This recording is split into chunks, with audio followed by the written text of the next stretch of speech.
KIMS hospital Secunderabad సుఖీభవకు తిరిగి స్వాగతం. మన ఆరోగ్యం పాలిట శరాఘాతంలా పరిణమిస్తున్న ఉప్పు విషయంలో మనకు ఎలాంటి అవగాహన అవసరం? రోజుకు ఎంత మేరకు ఉప్పు వాడొచ్చు?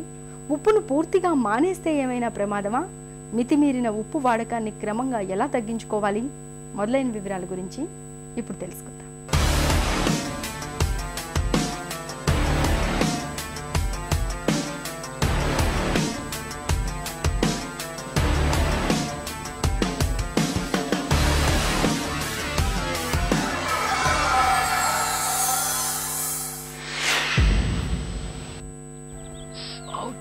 మీ పేస్టులో ఉప్పు ఉందా అనే యాడ్ మనలో చాలామంది చూసి ఉంటారు.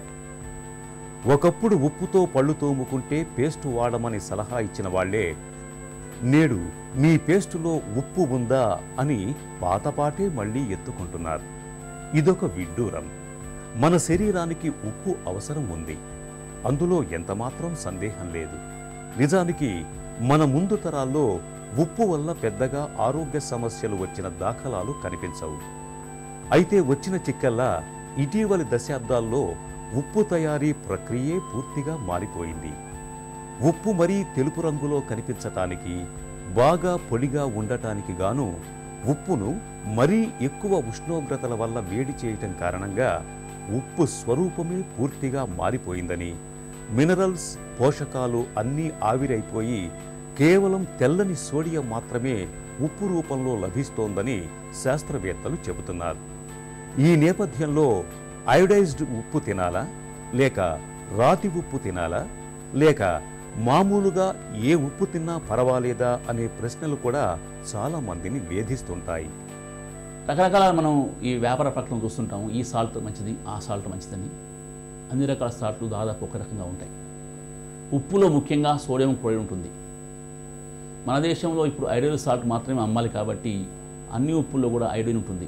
ఎందుకంటే మనకి థైరాయిడ్ సమస్యలు రాకుండా గవర్నమెంట్ ఇప్పుడు ఐడియల్ సాల్ట్ మాత్రమే వాడమంటున్నారు. కాబట్టి మనకు దొరికే ఉప్పులు అన్నింటిలో కూడా ఐడియల్ సాల్ట్, సోడియం క్లోరైడ్ ఉంటుంది.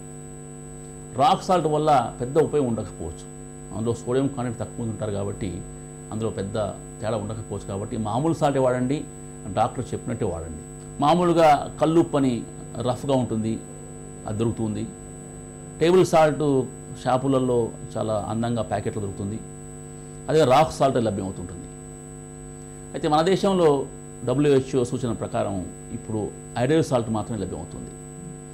అందరూ కూడా బాగా శుభ్రపరిచిన ఐడియల్ సాల్ట్ వాడుతుండాలి. ఎందుకంటే సాల్ట్ పెద్ద ఖరీదు ఉండదు కాబట్టి అందరూ కూడా ప్యాకెట్ చేసిన సాల్టే వాడుతుండండి. మామూలుగా దొరికి కళ్ళు ఉప్పు ఏదైతే ఉంటుందో రఫ్గా ఉండే ఉప్పు, దాంట్లో ఎన్నో మామూలు మలినాలు ఉంటాయి కాబట్టి అది వాడకపోతేనే మంచిది. రాక్ సాల్ట్ వాడటం వల్ల పెద్ద ఉపయోగం ఉండకపోవచ్చు.